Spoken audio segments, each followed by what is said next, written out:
Bab'Dlamuka's wives are ready to be single women. They are ready to throw off those dukes and be single women and be remarried.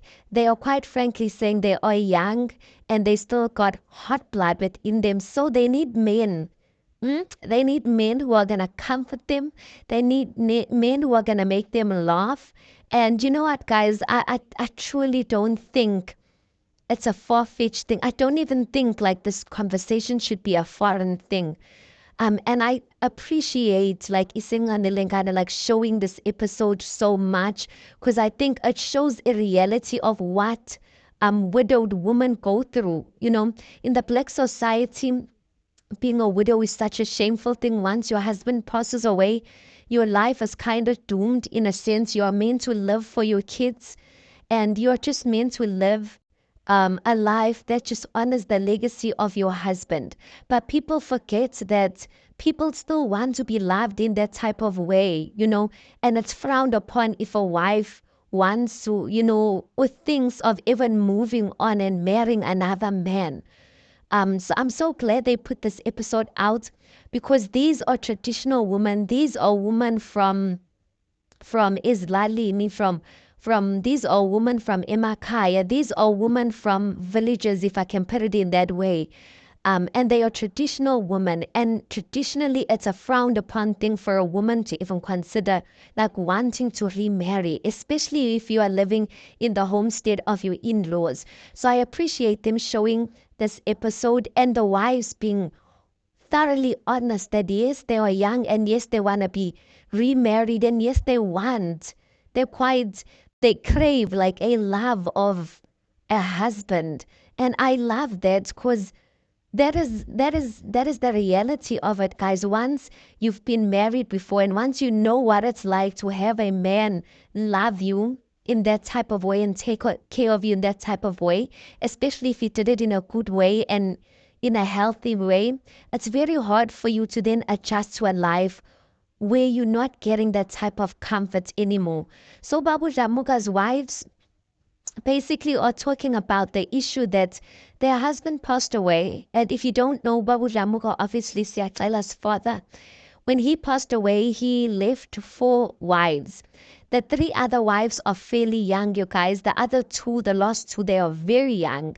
The other wife was saying when Bab'Dlamuka passed away, I think she said she was 32 years old. That is very young, you guys. And then Kulu, which is the oldest wife, she is the one who seems like she's, you know, well off in her age. She seems like she's the one who could possibly be around Bab'Dlamuka's age. So these wives are having like a meeting amongst one another because really they are ready to leave. They are ready to they are ready to pack their bags and leave that Dlamuka homestead because quite frankly they feel like there's nothing left for them there. Like what are they still staying there for? Because yeah. And then they're talking about before Bab'Dlamuka passed away, he actually gave them permission and he said to them that if I ever get to pass away, I am giving you guys the permission to go ahead and go and get remarried by other men. But I don't want you guys to get married to the men within my family that is the Dlamuka men and the Taba men. Like don't get married to my brothers basically. So Bab'Dlamuka basically didn't want his brothers to enter his wives. So he gave his wives the permission to go ahead and be remarried should he pass away. So he has passed away right now and may his soul rest in peace. And the wives basically feel like they have done what they need to do. They are now just sitting and they feel like they're sitting for literally nothing. They are ready to move on with their lives. And that's why they're bringing up this conversation. But when they bring up this conversation, they bring up this conversation to Kulu, the eldest wife. And the eldest wife is basically saying that she has never heard of a makoti from a family who is married to.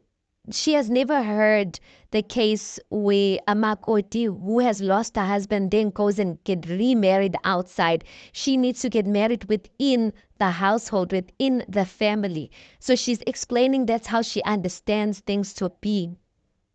And yeah, that's and the other wives, the other three wives are opposing that, and they're like, no, but our husband, before he passed away, he told us, he gave us the permission. But quite frankly, those women, they don't want to get married within their household, you guys. And like I get it, you guys. Bab'Dlamuka looked like he was a well-off one amongst his brothers in the yard. So like then if everyone was looking up to Bab'Dlamuka in terms of like him, it looks like he was taking care of his family. And that's another reason why Bab'Dlamuka's brother actually even deleted, one of his brothers deleted himself, because he felt like there was no hope in life now that his brother's gone. So it looks like he was really taking care of the whole family, and he was the glue to the family.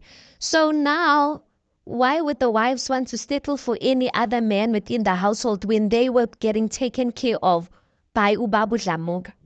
Like, make that make sense. That doesn't make sense, you guys. And I'm quite frankly thinking these women are young, and I feel like why would you want to hold them back? Because they are also saying the rest of the other brothers and men within the household, they've got their own wives. They've got their own wives. So how are they going to handle Bab'Dlamuka's wives?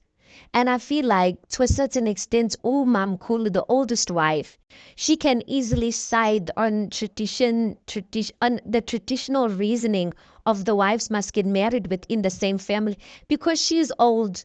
Who's gonna wanna? Let me not say that. Let me not say who's gonna wanna marry her.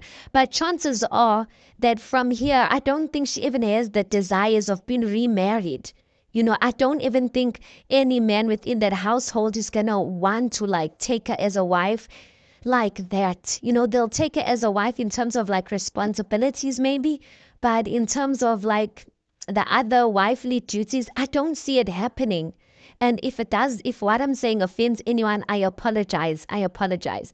But the other wives, I feel like they are young, and I feel like if she's going to side with traditional reasoning, that's quite selfish, because the other men within the household will definitely want the other wives, because those wives are young and they are very much beautiful. So no, so then they brought up like whatever they were saying, they decided to call Bab'Dlamuka's other brother, Ubabu Pagat, and they're bringing the matter to him. And when they bring the matter to him, they basically saying, no, when Bab'Dlamuka gave us the permission to remarry, everyone was there, or most of the family was there. But Ubabu Palati, he was not part of that meeting. So he's saying that he cannot like speak on that because he was not part of that meeting. And his brother, which is Bab'Dlamuka, like spoke from whatever perspective he spoke from. But according to his knowledge, basically those wives are supposed to become his wives. And in his diary session, he basically says yes, he's going to be able to take care and handle all of those women.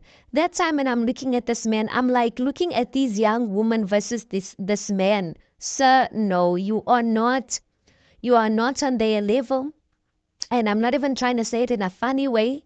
You are not on their level, and you are not quite frankly their type. Those women deserve to get men who are going to take care of them well, and men who they are going to be able to love as well. As they saying they are young and they want to be loved like that. And when a woman says, when women say they've got fresh blood, or they still got hot blood, that means they're talking about it in a sexual manner. So that man, Ubabu Parts, I don't even think he'll be able to fulfill those desires for them, because he's already got his own wife. So allow these women to go and get remarried. I don't get to it. Why must it even be like such a big fuss? Like, I don't get it, because the wives were even saying that for Ubabu Parati to say that he wants to take them as his own wives, Umanje, like at the moment, he's never done anything within the household that proves to them that he is capable of taking them as wives. So what then? So they must go and suffer for what, guys? For what? I engage. No. If that, if it was me, I don't know. The thing is, even if they call family meetings with their own family, I don't know. But if they need to go through those lanes, they must do that, but they must not settle, because you can see Bab'Dlamuka himself, like financially, it doesn't look like he is on a good in a good state. And these young wives, you can see they're young, they do their nails, you can see they take care of themselves, they understand themselves. So why should they settle? I get it, guys. Anyway, guys, please do make sure that you like the video. Please do subscribe. It is for free of charge, and I'll see you on the next one.